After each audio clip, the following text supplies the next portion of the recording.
Good evening and salutations, my Jade fans. One sec, let me just kind of fix this camera angle. This episode, uh, mix of emotions. If I was to sit there and title, not just put out like, GH review or whatever, but if I was to title this, it would be mixed emotions. Because there was things that I liked about it. There was other things where I'm just like, what? Okay, so let's start off with Michael, Nina, and Sonny for a minute. So Michael comes in, his usual BS of, granted, when you think about it, Sonny was in there telling Nina, don't tell Michael, right? So I understand why Michael came up to him like, yo, what's going on? Like, you saying my name or whatever. Once again, Michael starts to, does his usual BS of taking things to the 11th level and be like, oh, I saw you with Willow and Wiley and everything like that, and it was like, bro, you are blowing this whole thing out of proportion. You really are. Oh, leave Willow alone, this, that, and the third, and at some point, Sonny was looking at his phone, and Michael was like, oh, you plan on a hit or something like that, and Sonny was like, what, are you wearing a wire? Like, what's up? But that's Valentine I was calling. So eventually he does get back to Valentine. And Nina and Michael go at it. Nina's like, you need to show your father some respect.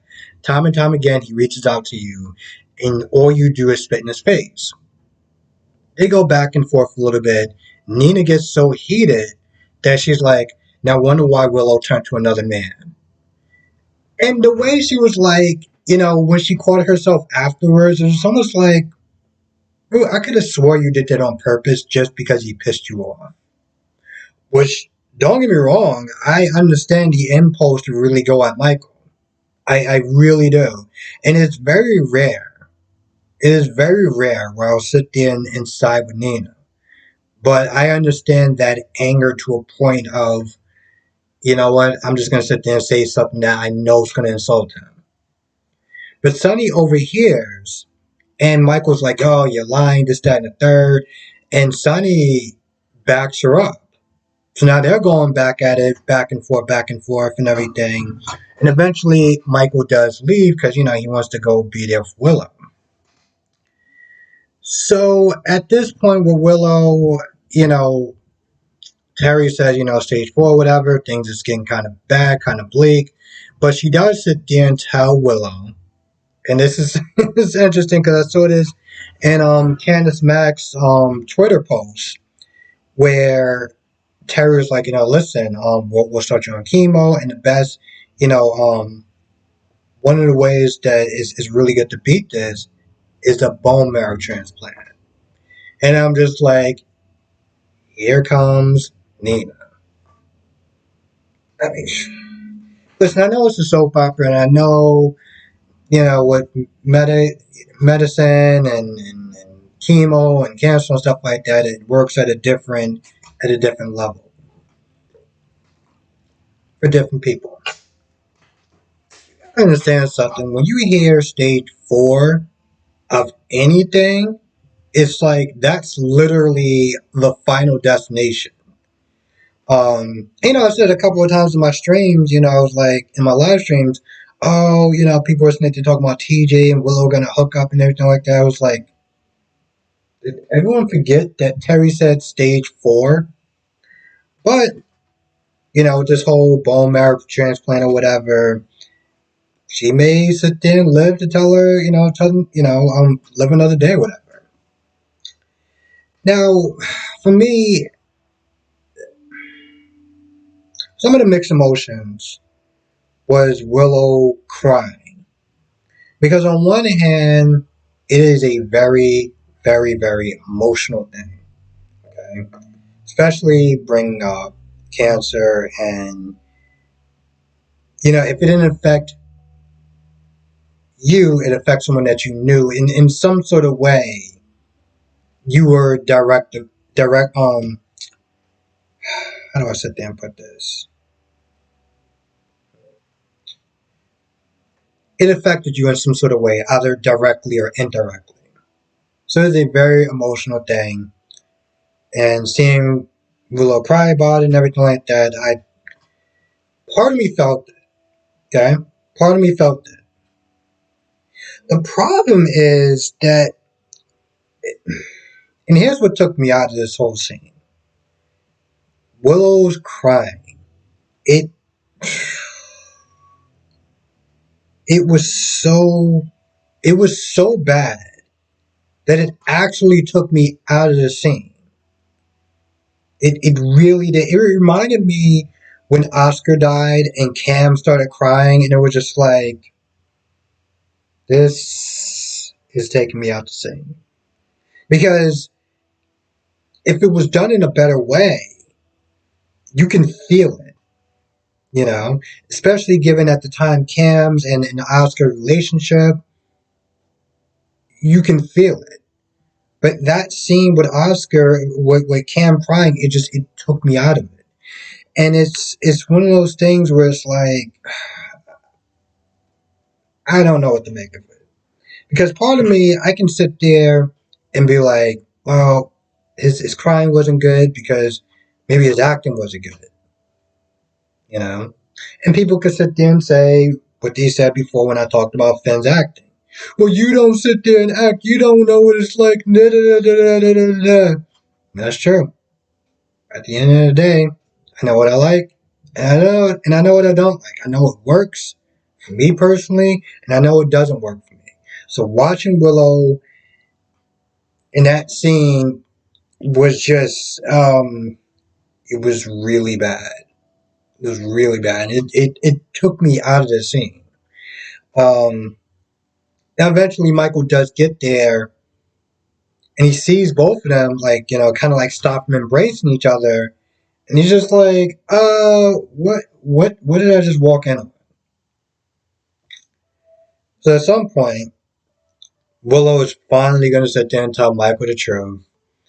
And I got to sit there and ask people in the comment section, what do you think about that? Like, how are you going to feel when Willow finally tells the truth? Are you going to care? Are you going to be like, you're going to be just not emotionally invested anymore? Like, what are your thoughts?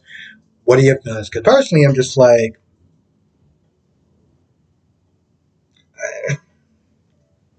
I'm kind of split. I mean, I'm not too. I guess I could sit there and say I'm not too emotionally invested. But I'd be lying if I didn't sit there and say I wasn't completely not emotionally invested. If that makes sense. Um.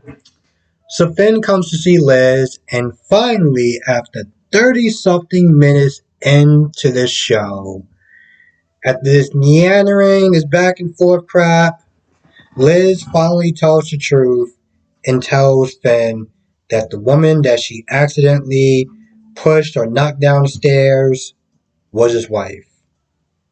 And I know a lot of people are having issues with that because, you know, the age difference and the time period and everything like that. And I'm, you know, at this point, this is the least of my issues with this show. Don't get me wrong, I love this show, and it's weird for me to say because I'm always there criticizing it from A to Z. But I've been watching it since high school. That's before I started doing YouTube. But yeah. So she finally tells him. It took forever. It literally, it's like this episode felt like it was so long. It was so long. Like there was points where it was like 20 something minutes into it, and I'm just like, you know, I gotta do a live stream at some point tonight, and this seems like this is taking forever. The pacing was off because there's some good stuff in it. You know, the security guard being ordered to go to GH for some sort of test by Finn, and Valentine dressing up as a doctor or whatever and telling Anna that, you know, listen, me and Sonny are working together. We're going to sit there and get you transport, and you're going to be able to, do your spy thing, kind of figure out clues and blah blah blah blah blah. All that good spy stuff. Because Pentonville is not going to work for her. Not going to work out for her. So eventually, after that, they take her downstairs. Dex is there. Now, it'd be too good if everything just went smooth sailing. So of course, Heather's there, and I guess the cop, security guard, whoever is um, accompanying her. They're like, hey, listen, we need to sit there and, we're going to be sitting there riding with you. The minute that Anna saw Heather, she was like, ah. Anyway, they all get in the car and they're driving, and, of course, Heather is annoying and Dex is driving, and apparently, I don't know why, I feel like I don't know if it's allergies or something. I don't have allergies, at least I don't think I have allergies. Anyway, at some point, Dex is driving, and I guess he missed a turn stop where the other cop and security guard is like, yo, you missed a turn or whatever. Next thing you know, this guy pulls out a gun, they're arguing, that they're fighting and stuff like that, and there's a crash. So now Anna is, well, who knows what's going on with Anna. But now you got Heather Weber that escaped, and, well, let's put it this way. Any person that Heather hurts, there's going to be some people that's going to be responsible. Just saying. So Sam tells, well, first of all, before that even happens, Britt is calling, I guess, some specialist and saying that she's having symptoms. Because remember, I think yesterday or the day before, she was coughing a little bit. And so I think that this hunting disease, I'm just not going to bother to try to pronounce this whole thing, is starting to, it's starting to, it's, no, I can't talk right now. It's starting to affect her.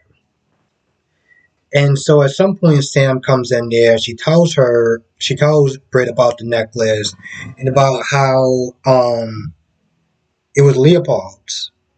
And, now Britt is like, well, somehow it got to the hands of Faison. So now Britt is like, well, um, most likely he stole it. This thing is worth like $3.5 million. On top of that, I think some of the properties of the gem is I don't know, somehow connected to the Ice Princess, like the minerals or whatever. So, and Victor was sitting there looking at that thing for a hot minute. I think yesterday, or the day before. So you got that whole thing going on. So it sucks because now Sam was like, well, it's like worth a lot of money, but Britt is like, well, if it's stolen, then I can't. I can't really do anything with it on a legal term. And eventually, Cody.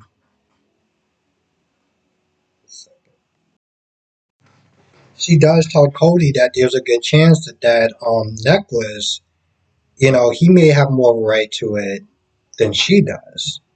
Now Cody's there because I guess he's still waiting for the test results.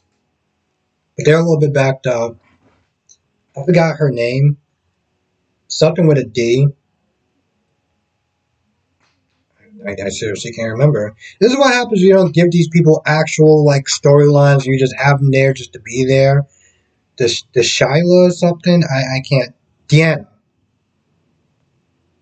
So anyway, Cody's like, listen, if you could sit there and really help me out, I'm really nervous about these test results because you just try to put a rush on it or something like that.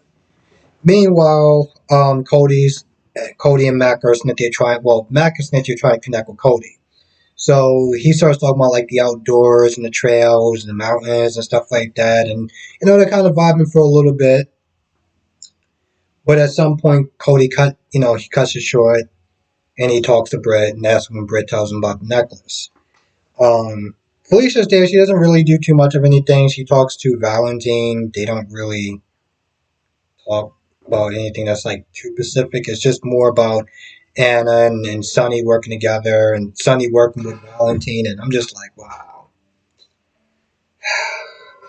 You know things done hit the fan when Sonny's working with Valentine. When Laura's not there, saving Valentine, you know stuff has hit the fan.